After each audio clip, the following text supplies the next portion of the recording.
सोच के देखो, एक ऐसा शख्स जिसके सामने पूरा हिंदुस्तान झुकता था, जिसके पास दौलत, ताकत, सेना सब कुछ था, फिर भी वो रात को चैन से सो नहीं पाता था। क्यों?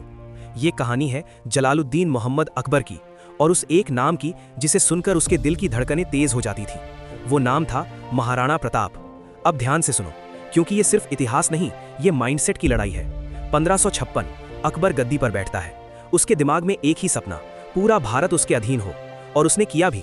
अपनी ताकत, राजनीति और रिश्तों के दम पर एक एक करके बड़े बड़े राजपूत राज्य उसके सामने झुकते गए। उसे लगने लगा अब मुझे कोई नहीं रोक सकता। लेकिन हर कहानी में एक ऐसा मोड़ आता है जो सब कुछ बदल देता है, और अकबर की कहानी में वो मोड़ था मेवाड़। मेवाड़ सिर्फ जमीन नहीं थी भाई, वो आग थी, स्वाभिमान की आग, और उस आग को जलाए रखने वाला इंसान महाराणा प्रताप। अब सोचो, हालत कितनी खराब थी उस टाइम। मेवाड़ का आधा हिस्सा मुगलों के कब्जे में, अर्थव्यवस्था खत्म, लोग परेशान। ऐसे में कोई भी राजा क्या करता? सर झुका देता, आराम से जिंदगी जीता। लेकिन प्रताप अलग थे। अकबर ने अपने सबसे बड़े बड़े लोग भेजे, समझाने के लिए, मनाने के लिए, लेकिन प्रताप ने साफ बोल दिया, मैं अपनी मिट्टी नहीं बेचूंगा। भाई, ये लाइन सुनने में जितनी सिंपल है ना, उतनी ही खतरनाक है, क्योंकि यहां से शुरू हुआ अकबर का डर। उसे समझ ही नहीं आया कि ये कैसा इंसान है जिसे न दौलत चाहिए न सत्ता, बस अपनी इज्जत चाहिए।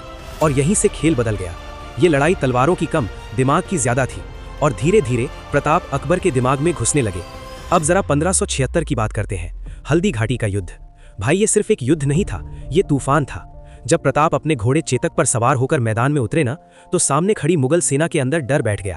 कहते हैं उनका एक वार इतना खतरनाक था कि दुश्मन और उसका घोड़ा एक साथ खत्म। अब सोचो, ये सब देखकर सैनिकों का क्या हाल हुआ होगा। लेकिन असली सवाल यहाँ है, अकबर खुद क्यों नहीं आया इस युद्ध में? इतना बड़ा बादशाह और खुद मैदान में नहीं उतरा। भाई, सच कड़वा होता है। वो डरता था। उसे पता था अगर सामने आया तो बचना मुश्किल है, और यही डर उसे अंदर से तोड़ने लगा। लेकिन कहानी यहाँ खत्म नहीं होती। यहीं से शुरू होता है असली खेल। हल्दी घाटी के बाद प्रताप ने सीधा युद्ध छोड़ दिया और अपनाई गुरिल्ला वॉरफेयर। जंगलों में, पहाड़ों में छुपकर हमला, और फिर गायब। मुगल सेना परेशान, न दुश्मन दिखे न चैन मिले। उनकी सप्लाई कट गई, पैसा बहने लगा, और हर तरफ बस एक ही नाम, प्रताप। भाई, इमेजिन करो, तुम्हारे पास लाखों की सेना हो, लेकिन एक आदमी तुम्हें चैन से जीने न दे। ये सिर्फ हार नहीं थी, ये मानसिक दबाव था। और फिर आता है 1582, दिवेर का युद्ध। ये वो दिन था जब मुगलों का हौसला पूरी तरह टूट गया। प्रताप और उनके बेटे अमर सिंह ने ऐसा हमला किया कि दुश्मन संभल ही नहीं पाया।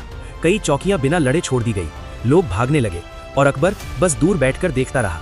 भाई, ये वही अकबर था जो पूरे हिंदुस्तान पर राज करता था, लेकिन एक आदमी उसकी नींद छीन चुका था।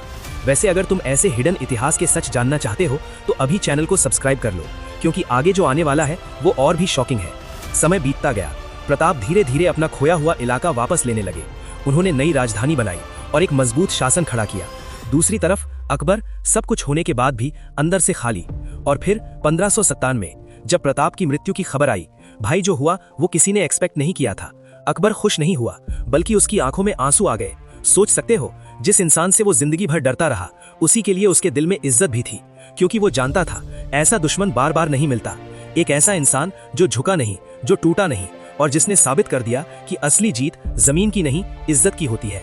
भाई, यही वजह है कि आज भी जब हम महाराणा प्रताप का नाम लेते हैं तो सिर्फ एक राजा नहीं, एक भावना याद आती है। और अकबर, वो इतिहास में महान कहलाया, लेकिन सुकून उसे कभी नहीं मिला।